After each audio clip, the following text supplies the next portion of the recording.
उत्तराखंड में हमारा जो पूरा हिमालय आता है और पूरे उत्तराखंड को पहले अरण्य प्रदेश कहा जाता था। अरण्य प्रदेश। अच्छा। अब पूरे उत्तराखंड को हम दो भागों में बांटते हैं।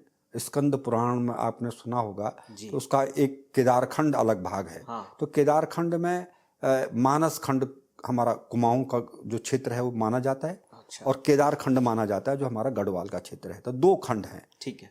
ये पूरा क्षेत्र जो पहले इसको अरण्य प्रदेश कहा जाता था और यहाँ इतने घने जंगल थे कि इन जंगलों के अंदर घुसना भी बड़ा मुश्किल होता था। इस तरह की हमारी यहाँ जलवायु थी और इस तरह की हमारी अकूट वन संपदा थी हमारे पास थी। और इस तरह की वन संपदा थी जो हमारे लिए बहुत ही लाभप्रद थी जी। और इसी घने जंगलों में यहाँ जो बायोडाइवर्सिटी थी वो भी बहुत बड़ी संपन्न थी। अनेक प्रकार के जीव जंतु यहाँ रहा करते थे और थे। आज हमारे पास बड़े खूबसूरत जीव भी हैं, अद्भुत जीव भी हैं और ये जीव धीरे धीरे जंगलों के कटने के कारण इनकी संख्या धीरे धीरे कम होती चली गई। और जब कम होती चली गई तो फिर हमें क्या करना पड़ा, इन जीवों के संरक्षण के लिए सरकार को कदम उठाने पड़े।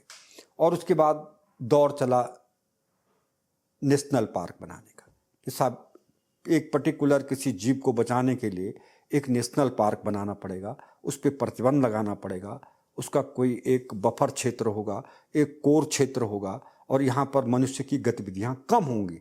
तो जब मनुष्य की गतिविधियाँ कम होंगी तो इस क्षेत्र में ये जीव क्या होगा, सुरक्षित रहेंगे, यहाँ की बायोडाइवर्सिटी बनी रहेगी। तो जो पहला पार्क यहाँ नेशनल पार्क बनाया गया वो कॉर्बेट नेशनल पार्क था, 1936 में बना। वो विशेषकर बाघ के लिए उसको बनाया गया। उसके बाद एक दौर चला कि नहीं, हिमालय के जीव जंतुओं को बचाने के लिए हमें और नेशनल पार्क की जरूरत पड़ी। आज मेरे उत्तराखंड में 6 नेशनल पार्क हैं। उसके बाद दौर चला, उसके बाद 1982 में 2 नेशनल पार्क बनाए, नंदा देवी नेशनल पार्क और फूलों की घाटी नेशनल पार्क। उसके बाद फिर ये हुआ कि हाथियों को बचाने के लिए भी काम किया जाना चाहिए। फिर क्या हुआ कि एक और पार्क बनाया गया नेशनल पार्क, वो आपका आप जानते होंगे कि ये चीला नेशनल पार्क जो आता आपका यहाँ, ये पूरा ये हाथियों के लिए इसको बनाया गया। इसके बाद ये आया कि उच्च हिमालय के क्षेत्रों को बचाने के लिए भी करना पड़ेगा। तो फिर हमने एक नेशनल पार्क और बनाया, गंगोत्री नेशनल पार्क। वो हिमालय के भरल और कस्तूरा मृग इनको बचाने के लिए वहाँ तो इनका प्रभाव मतलब सकारात्मक प्रभाव सामने आए हैं? कुछ आए हैं। अब जैसे उसे गंगोत्री के बाद एक और बनाया हमने, Govind national park. 6 national park बनाए। अब ये 6 नेशनल पार्क जो है हमारे पास इसलिए बनाए गए कि यहाँ के जीव जंतुओं को जो आप बात कर रहे हैं जी, इनको बचाने के लिए क्या है। इतना ही नहीं, हमने फिर सेंचुरी बनाई जिनमें थोड़ी ढील दे दी, इसमें मनुष्य जा सकता है, थोड़ा अपने जानवरों को चुरा सकता है, थोड़ा बहुत लकड़ी ला सकता है। तो इस तरह से उसका नाम पड़ा अभयारण्य सेंचुरी। तो आज हमारे पास 7 सेंचुरीज हैं।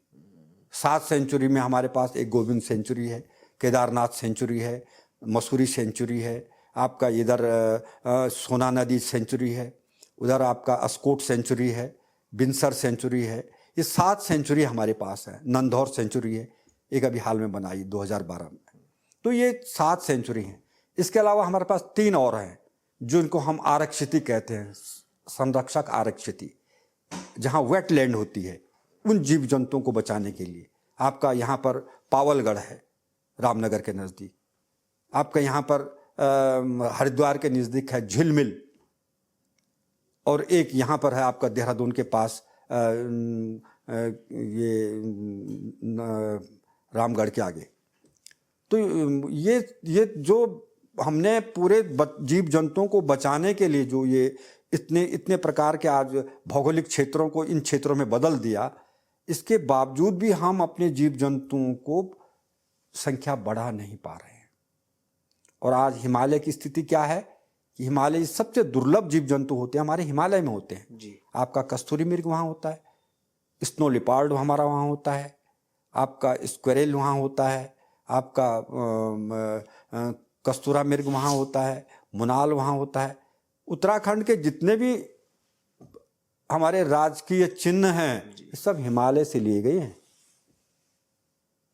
कस्तूरा मृग हमारा राजकीय पशु है, आपका ब्रह्मकमल हमारा राजकीय पुष्प है, आपका मुनाल, मुनाल हमारा राजकीय पक्षी है, हम आपका बुरांस हमारा राजकीय पेड़ है। अब ये सब हमारे हिमालय से लेकर, और आज स्थिति यह है कि हिमालय में इन का धीरे धीरे ह्रास होता चला जा रहा है। कस्तूरा मृग गिनने में दहाई के अंक पर आगे हैं। उसी प्रकार से ब्रह्मकमल भी संकट में पड़ा हुआ है। ये सारे जो हैं हमारे जो बुग्याल क्षेत्र हैं, जिनको ऊपर हिमालय के बड़े बड़े घास के लैंड बोलते हैं, यहाँ रहने वाले जीव और वहाँ की जो बायोडाइवर्सिटी है, इस पर जो है ज़्यादातर सरकार का ध्यान नहीं है, और नहीं हमने कभी इन पर ध्यान दिया जी। तो ये चीज़ें हम आप बात कर रहे हैं। पूरे हिमालय की अगर मैं बात करता हूँ, 8,000 पुष्पधारी पौधे हैं। 8,000 और हमारे पास 48 जो हैं वो कोणधारी वन हैं। कोणधारी पौधे मतलब जैसे आप नुकीली पत्ती वाले, जैसे देवदार, इस तरह के प्रजातियां हमारे पास हैं। और इसके बाद 3,000 करीब हमारे पास फफूंदी है, जिनको कहते हैं कवक। और इसके अलावा 2,000 करीब हमारे पास जो है एल्गी और लाइकन है। 240 हमारे पास मैमल्स हैं, मतलब स्तनधारी जंतु, और 750 हमारे पास पक्षियां हैं। ये इतना बड़ा संसार है हमारे पास जीव जंतुओं का हिमालय में। इसको बचाने के लिए केवल फॉरेस्ट डिपार्टमेंट है। हम ये अपनी जिम्मेदारी नहीं समझते। हम समझते हैं कि फॉरेस्ट डिपार्टमेंट इनको बचा लेगा, हिमालय को बचा लेगा, बुग्यालों को बचा लेगा। लेकिन इतने बड़े क्षेत्र को बचाने के लिए जब तक सामुदायिक सहभागिता नहीं होगी, तब तक हम इतने बड़े क्षेत्र को नहीं बचा सकते।